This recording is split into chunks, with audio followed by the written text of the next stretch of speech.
3200 கோடி எஃப்ஐஐ டிஐயும் சேர்ந்து வாங்கினாங்க. ஆனால் மார்க்கெட் அசையவே இல்லை. Nifty, mid cap, small cap எல்லாம் 10-15 பேசிஸ் பாயிண்ட்ஸ் மேலேயோ கீழேயோ. மைக்ரோ கேப் தான் கொஞ்சம் 25 பேசிஸ் மேலே போச்சு. இவ்வளோ போனால் எங்கே போச்சு?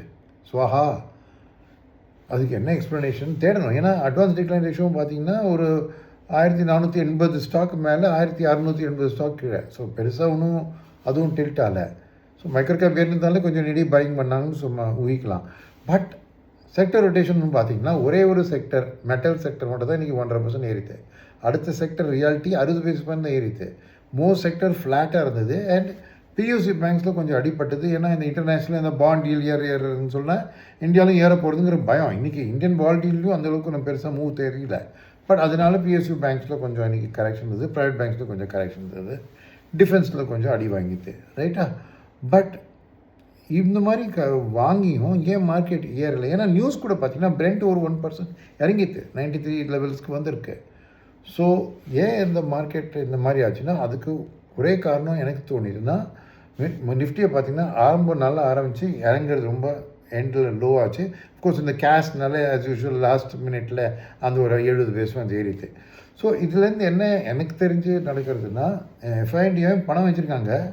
எல்லாம் மார்க்கெட் விழட்டும் விற்கிற ஒரு மூடில் இருந்தால் மார்க்கெட் விழட்டும்னு சொல்லிட்டு விழுந்த பிறகு பல்காக வாங்குறாங்க. அதாவது முதல்ல கொஞ்சம் விற்றுட்டு ப்ரைஸை இறக்கிட்டு அதுக்கப்புறம் பல்காக போட்டு அந்த இறங்கின ப்ரைஸில் வாங்குறது. பட் அந்த அளவுக்கு குவான்டிட்டியில் வாங்காமல், அதாவது அந்த மாதிரி வாங்கினா திருப்பி மார்க்கெட் ஏறுங்கிறதுக்கு அது ஏறாமல் இருக்கிற லெவலுக்கு ஸ்டாக்ஸ் வாங்கியிருக்காங்க. ஸோ இது ரொம்ப ஒரு பெக்குலியர் நியூஸ் ரவுண்டப். பார்த்தீங்கன்னா நான் என்ன இருக்குது ஒன்றும் இல்லை, இந்த பாண்ட் டீல்ஸ் ஏறன்னு சொல்லினால பேங்கிங் ஸ்டாக் அடி பார்த்தது. மான்சூன் பற்றி மெக்காரி ஒரு ரிப்போர்ட் போட்டால் அந்த மாதிரி நல்ல செய்தி தான். அதுலேயும் 35% டவுன் இருந்தது ஜூனில். இப்போது 12-13% தான் மார்க்கெட்டோட மான்சூனோட சப்ளை டவுன் ஆகிருக்கு. பட் அந்த கரீஃப் க்ராப்போட சோயிங்கும் பார்த்திங்கன்னா ஒரு 2% plus or minus last year வந்திருக்கு. இன்ஃபேக்ட் இன்றைக்கி கவர்மெண்ட் வீட் எக்ஸ்போர்ட்ஸும் அலோவ் பண்ணியிருக்காங்க.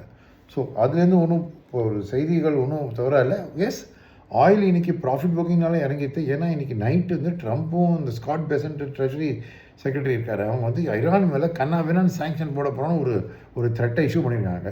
ஸோ மேபி அந்த த்ரெட்டு நிஜமாக வந்துன்னா நாளைக்கு பிரெண்ட் திருப்பி ஏறலாமோ அந்த பயத்துலேயே என்ன ஏறலையும் என்னன்னு தெரில. ஸோ மற்றபடி எதுவுமே இல்லை இன்றைக்கி மார்க்கெட்டில். ஸோ ஒரு மாதிரி கோல்ட் ஸ்டோரேஜில் இருக்கிற மார்க்கெட்டுன்னு சொல்லலாம். ரைட்டா? நன்றி, வணக்கம்.